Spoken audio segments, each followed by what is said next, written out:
Yeah, I know. Hey guys, I think we should go to our palliative care clinicals. It's time to be on the floor. So what is palliative care? We don't really even know what that is. Oh, Look it up. Okay. It says here at Covenant, the Covenant Health Palliative Care Program focuses on relieving pain, suffering, and symptoms when a cure is not possible. Unlike hospice care, palliative care does not require patients to give up curative or life-prolonging treatment. I'm confused. Yeah. I don't know. I think Can you walk down there and go see before we start? okay. Let's go.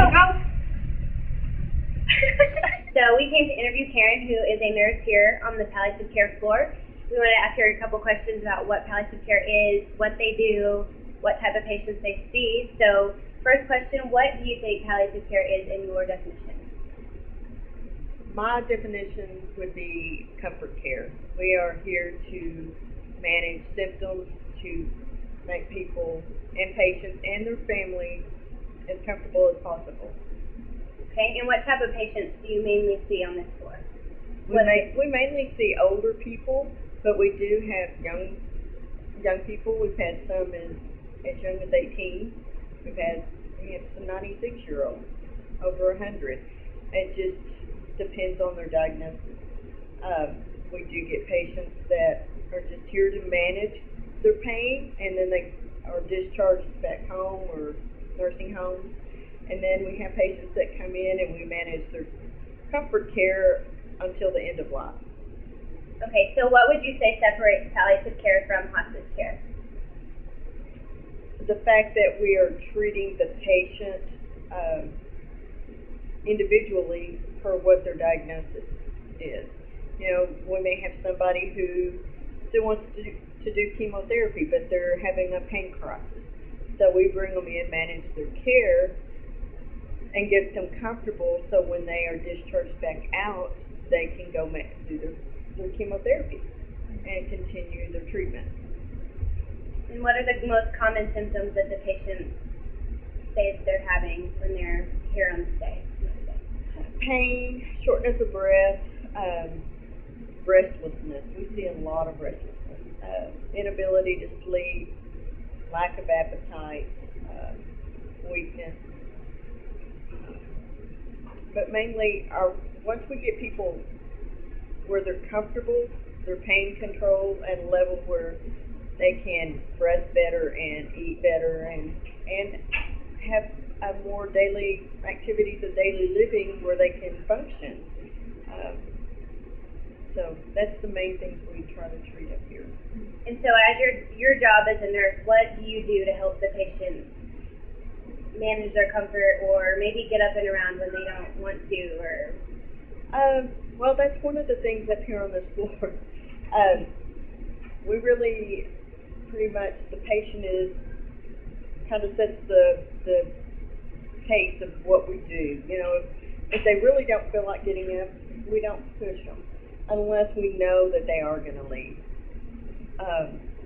We do a lot of just physical assessment.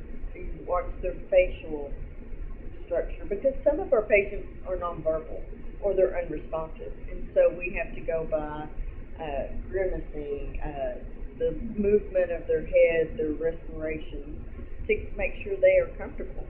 And so we do a lot of more, instead of verbal communication, we do a lot of just visual. So the palliative program is that you have an interdisciplinary team. So when we make rounds, it's physician, whether it's Dr. Oblender or one of the fellows, or maybe the physician's assistant, the charge nurse goes. Mandatory. I mean, every time they make a round, the charge nurse is there. If we can, we get the primary nurse. If we have our palliative med pharmacist, she's with us. There may be a nurse practitioner. There may be medical students. There may be pharmacy students. And we all go as a group into the room. So when it kind of looks like interns coming in, being at your bedside with 15 people. so what's the criteria for being admitted to a palliative care floor? For our unit, and it's pretty much standardized, the patient has to be diagnosed with a life-threatening illness. They don't have to be terminal, which some people call this the hospice unit, which that's the closest thing to equate it to, but it isn't a hospice unit. We have patients who are on hospice, but they have to have a life-threatening illness with some kind of symptoms that we need to control, whether it's nausea or pain, agitation, even constipation, anything, any symptom that we can treat and try to improve for that patient. Okay, let's go. And we're looking at pretty much all of the hospital where we have rooms. We've got beds, the couches that make into beds. So it's a little bit wider, a little bit more comfortable. Every one of our rooms has a refrigerator so that they can bring things and store things that they might want to eat or the patient might want to eat. Every room has a lamp in it, just so you can have some soft, harmless light. Every room has a CD player with an iPod jacking, or whatever you call it, so that if they have favorite music. We have CDs, we have movies available for them if they have that desire. Yeah, it really was, wasn't it? I learned a lot about palliative care. Definitely not what I thought it was, that's for sure. No, it's really not. Well, I mean, I think we learned all that we could. I mean, I'm pretty sure that I can go out and tell someone about palliative care. Yeah, me too. Everybody was so friendly. Yeah. It was everything we needed to know. And now we're going to share our information with you.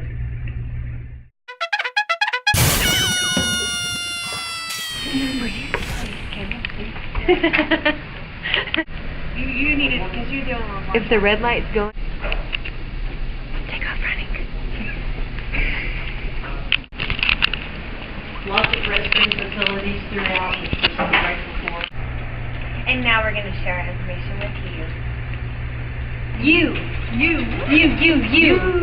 Congratulations. We should put this on the screen. All right, well, you got 7 days to spread the word, or else it's gonna get you. Y'all didn't look at the camera. Recording? Yeah. All right, stop. Palliate and listen. We are here with some palliative medicine. Something got a hold of you tightly, causing you pain daily and nightly. Will it ever stop? We don't know!